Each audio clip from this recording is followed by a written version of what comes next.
اعوذ باللہ من الشیطان الرجیم، بسم اللہ الرحمن الرحیم۔ یہ ویڈیو اردو ہندی زبان میں ہے۔ اے ہندو لوگو، آپ لوگ کون ہیں آپ کو معلوم ہے؟ آپ میں کئی لوگ جو ہے نوح علیہ السلام کی قوم سے ہیں، اور پھر نوح علیہ السلام کے بچوں میں ابراہیم علیہ السلام ہے، اور ابراہیم علیہ السلام کے جو بڑے تھے یا دوسرے تھے، یہ ایک جھگڑا ہے۔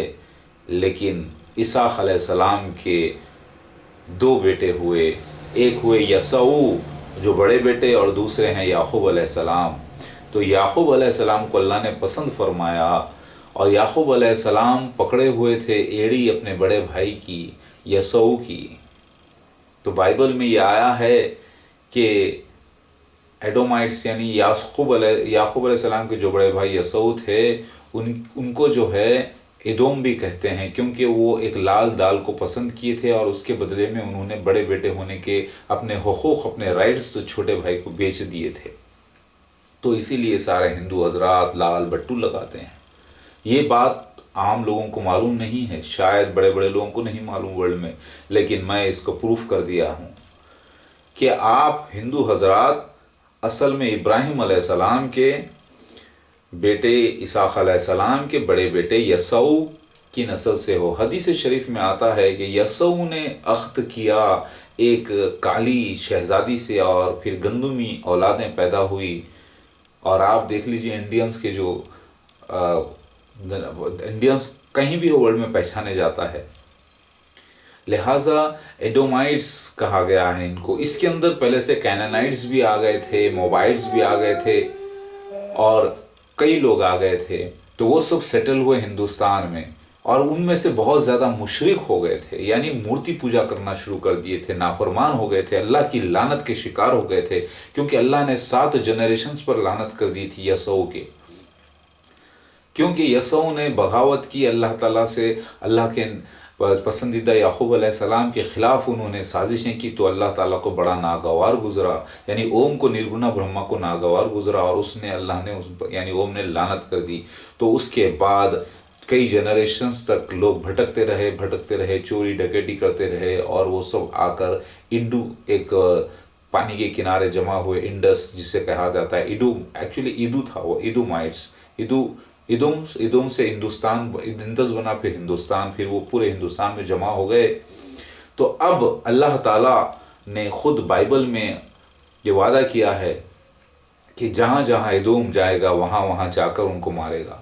ان کے لیے اللہ تعالیٰ نے جو بائبل میں جو لکھا ہوا تھا، یعنی اس زمانے کی جو شریعت تھی، اس کے مطابق بھی سزا کئی بار ہوئی، اور ہمیشہ ایدومی لوگ دشمن بنے رہے یعقوب علیہ السلام کی نسل کے۔ اور دونوں بھائی ہیں، سگے بھائی کی اولاد ہیں، ایک بڑا بھائی ہے، ایک چھوٹا بھائی ہے۔ ایک کو اللہ نے پسند نہیں کیا، لعنت کر دی، ایک کو اللہ نے پسند فرمایا، انعام کیا۔ لہٰذا اب جو سارے ہندوستان میں بسے ہوئے ہیں، اللہ بڑا مہربان ہے، یعنی اوم نرگنا بڑا مہربان ہے، نرگنا برہما۔ تو اللہ تعالیٰ نے مجھے بھی یہاں پر بھیجا ہے، اور کہا جاتا ہے کہ ہندوستان میں ہی آدم علیہ السلام آئے تھے۔ تو پہلی بار جب آئے تھے، تو پھر آخری مسیح بھی میں ہندوستان میں آیا ہوں، اور میں اصلی اوریجنل عیسیٰ مسیح ہوں، جسے ہندوازم میں دتاتریہ، کلکی اوتار، نرسمہا، وینکٹیشورا، لارڈ شیوا، چن بسویشورا، یہ ناموں سے ہماری تصویری زبان میں ہمارے آنے کی بھوشوانی تھی، اور اب ہم آ گئے ہیں۔ ہمارا ذکر بائبل میں ہے جیزس کرائسٹ سیکنڈ کمنگ کے نام سے، اور حدیث میں موجود ہے کہ عیسیٰ ابن مریم کا دوبارہ آنا مہدی بن کر، لہٰذا میں آ چکا ہوں۔